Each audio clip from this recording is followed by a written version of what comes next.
September 11th, 2001, it was 20 years ago on this very day uh, that terrorists attacked the United States of America. Um, I'm going to just remember that day and tell you uh, what happened to me personally. And then in the end, I'm going to tell you how it's all a progressive thing over the past 20 years that has culminated to this situation where we are now, not only in the United States, but globally. Okay. At that time, after 2000, the turn of the century was pretty neat. I remember New Year's, and we started, I think the first thing they broadcast was in Egypt or something. We watched that whole New Year's Eve from on TV, how New Year's was celebrated all the way across the world until we celebrated ourselves at midnight. So, turn of the century was good, 2000. No events, nothing terrible. The situation back in my home state in New York is the economy was failing and work was difficult. So by the time the summer of 2001, 2000, it was deteriorating the economy, at least for manufacturing, which was a big segment of where I lived, and also the whole Northeast, be it Pennsylvania, Michigan, and that. All the automobile plants were shutting down, the steel mills were all shutting down and going out of business. So I was laid off at the time on September 11th. 20 years ago I was laid off. I forget, it was a month or something I was out of work. So my friend also who was laid off, Jim, knew this. So it's a normal day. I got up. I had a bunch of stuff I was going to do around the house. Either mowing the lawn and that. My wife, we had breakfast and she went off to work. So my wife went off to work and I got a cup of coffee. He's going to sit down for a minute there, and then the phone rings. And the phone rings, it's my friend Jim. And he goes, "You got the TV on in the news?" And I said, "No, I don't." He goes, "Turn the TV on in the news. I think there was an accident down in New York City, and an airplane crashed into one of the skyscrapers."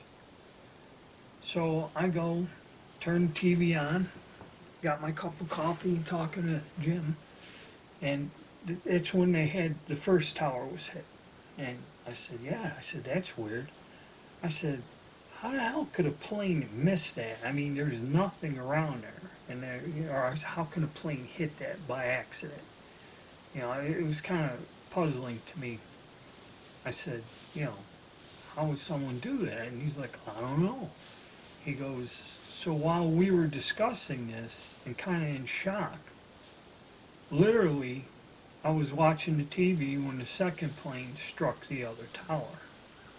And that's when I told my friend, I said, "This isn't an accident, we're at war." And so me and him were riveted there on the phone, and we were watching this as it unfolded. At the time, we didn't have cell phones, so there was no way for me to contact my wife or call her, and she was at work anyway. So I sat there with my friend in shock, talked about this for a while, and realized, hey, I ran out of Copenhagen snuff, so I was going to run down the road a ways, I'd say maybe a mile, to the gas station and grab a can of chewing tobacco and maybe put some gas in the car. So when I left the house and got on the road, I had the radio on.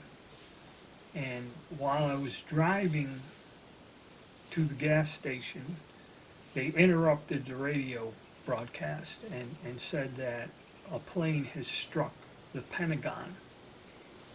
Okay. So by the time I get to the convenience store, the employees were all there with either a radio or a TV or something. and everybody was extremely upset, emotionally upset, and couldn't realize what's happening.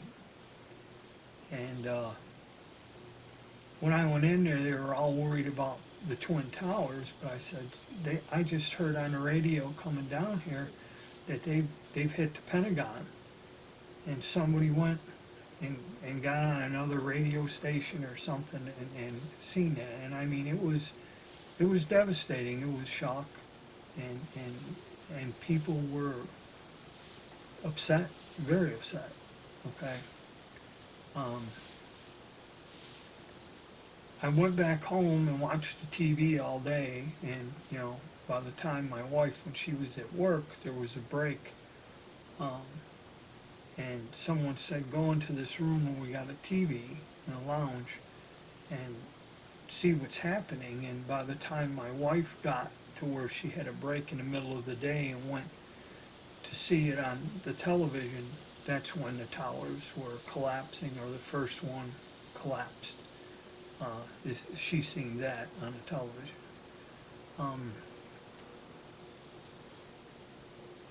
It was a sad day, and I remember when she got home, my wife was very distraught about that. Everyone was. I was upset. Everyone was deeply upset. There was fear and panic at a level I've never experienced in my life. They got every plane out of the sky. Nobody knew what was happening next. It was very terrifying, and actually it's all in the process of how the United States, my country, just has been deteriorating over the past 40, 50 years, one step at a time. We spent that evening sitting with a vigil candle on our back porch at our house, our home there, and realizing that things have changed. Okay, and now the aftermath of this, and I know there's going to be comments, is everyone has these conspiracy theories of who's behind it and everything else, and that, but my wife swears up and down that the Pentagon was hit with a cruise missile, not by an aircraft, because it's impossible, to get a plane that large to come in at that angle to hit the building. But it kind of doesn't matter, because they did blame Osama bin Laden. He said Osama bin Laden was behind the whole thing, and who or what really happened. And I mean, I've heard over the past 20 years just about every type of conspiracy theory about this whole situation. And actually, none of it matters, because what the attack on the Twin Towers did, okay, irregardless of who or what was responsible, first thing it did, and that's how I ended up here, it was 2001. By 2004, I had to leave New York State and move to North Carolina, because I could not earn a living in that state anymore. And if I wanted a job, I would have to take a job where I had, for a company I worked for, with pay cut, no vacation, no benefits, no nothing. Okay? That's part of this globalization. And to this day, I couldn't find a job back where I live, even after all these years. And what another thing was, the strange thing, which a lot of people don't talk about, is companies went from where I've worked for several companies that you had a pension, these older companies, which are all closed, Chicago Pneumatic, General Electric. If you worked for a major company, they had a pension program, and they had a 401k program when these things became popular. The small company I worked for was about 50 people. They had a profit sharing and 401k program. So what you would have to do is you set up a 401k, they gave a match for whatever percentage of your wages, and then the profit sharing went into a tied-in account. And after 8 years of employment and paying in, that profit sharing amount, you were vested And then when you retired, you can also draw that. If you left or whatever, you didn't get that profit sharing amount or account that was in your name. You had to be vested in that. And during the 90s, okay, there was some turbulence where work was kind of stiff, but during the 90s, those 401k investments accumulated a lot of money. Okay, you have to remember, I was 30-some years old, and the idea was by the time I reached this age at 60, that account should have about $1 million in it. Okay, $1 million to $1.5 million. And the way this was working, honestly, I think when I got into it and that, I had close to, at the time, and I was 40 years old, I think I had almost I wasn't working for a high-end company, so I had close to $100,000 in there, okay, in my 401k. So things looked well for me. I looked like I was going to at least have something, maybe not that $1 million, but I mean, it accumulated through the 90s fast, okay, with the stock market and everything.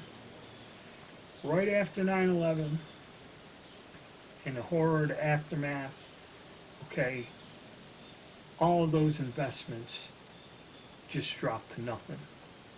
Went from like $100,000 to like 30. Okay, so I lost like 70 grand overnight. Everyone did, unless you moved that money within an instant of this. But who was to know? And how would you go and immediately move it? We weren't into doing that. So that was the thing I got screwed on too, is 401k, and then putting money in it. I stopped putting money into it, and that's right after 9/11. I never really put any money into any of them programs once again. Okay, and all you heard is, "Oh, my retirement's gone." 9/11, it's all 9/11. All you heard is 9/11 was the cause of this economic disaster. Okay, and what else happened is, at the time I did live in Rome, New York, and there was an old fort, Fort Stanwix, which during the bicentennial, they dug up part of the city and found the original foundations to the fort. So they did this back in the 70s, and they had the old fort restored. And it was quite a large thing. It's in the center of town. It's a national park, and they got the fort all done and that. And it's right there in town, and it has a large yard around it. And right after the attack, it was like hundreds and hundreds of people were down there at the fort, holding signs, waving flags, totally going nuts in an outcry. And this went on for about a month. People were down there, okay? And it was a very strange thing. I mean, yeah, you voiced out the fact that we got attacked, and it was a show to everyone that we weren't going to stand for this. But that was an unusual thing. Also, shortly after this attack, you couldn't find an American flag. Everyone put an American flag on the front porch of their house, and you couldn't buy one for God knows. I mean, they were gone. Okay, then everyone was upset that the only flags you could eventually get were all made in China, because the place that manufactured them in the U.S. closed down. You know, all the textile places that made flags kind of closed down or were out of business. So it was very strange. And then this incident 20 years ago launched a war on terrorism, okay, which after 20 years, I believe, has ended. I'm not quite sure. Not quite sure of anything with our government and anything right at the moment. But immediately after these attacks, military action was taken immediately. They had some special ops people in Afghanistan, and we already fought the Gulf War and was screwing around with Saddam Hussein in Iraq. this attack, and I remember President Bush was in Florida with some school children, uh, visiting a school there, grade school, and it showed how they took him and hid him in a bunker somewhere and all this other stuff. But this gave rise to him to immediately attack Saddam Hussein, who really kind of didn't have nothing to do with Al Qaeda or anything, but because people didn't like Saddam and he had to go, this was a damn good reason. And see, this is where this stuff is done. We went and reinvaded Iraq again. And this launched this 20-year-long war on terrorism. Okay, so they reinvaded Iraq. They got things set up in Afghanistan, which Afghanistan historically has not been a place to invade, and everyone that has done it has never really come out of there gaining anything.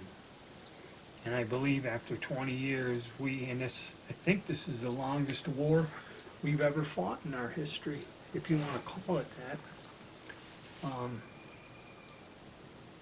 The war on terror.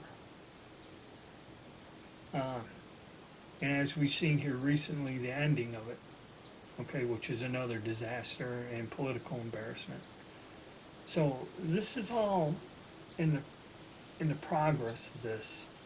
And during these post 9/11 invasions, that's where they mobilized all of our reserve troops for extended periods of time. Reserve troops are only supposed to be out for 6 months and then get sent back home.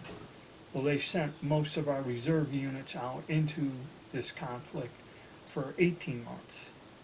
And basically what it was to do was to expend their equipment and material, because their stuff was new and really never used much, and that's how we use these people and the equipment. We've got our use out of it during all this. So it did change the country. It had a giant impact on my life. It changed, it was just the point where everything got so bad afterwards that I had to move and change everything. And then 10 years later we had this, or close to 10 years later, you had the housing bubble burst, and that was another attack on our economy. And that was the year I was ill and out of work, but most people were out of work for a period of a year and a half, from 2008, 2009 until 2010, when things started to pick up again. Okay, and all of this stuff is connected. The attack at 9/11 destroyed any financial savings that most workers in this country had. For years, everything was blamed. No, it's because of 9/11. And that's the way people looked at it. You go to the bank and go, I had 100,000 there, now I got 30. Well, 9/11. Okay, and that was it. Now they kind of run out of excuses why they're impoverishing and destroying the economy throughout the globe. And this war on terrorism, which lasted 20 years, just never really changed or amounted to much of anything.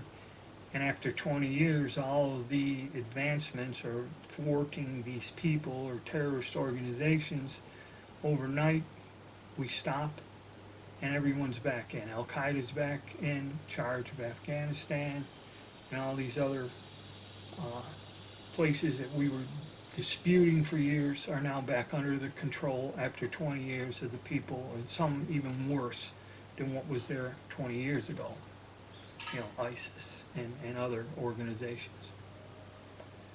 So it was a sad day, the day to remember it, to remember those who lost their lives, and to remember the people that lost their lives in this 20-year-long war on terrorism. Okay. That's my take on it.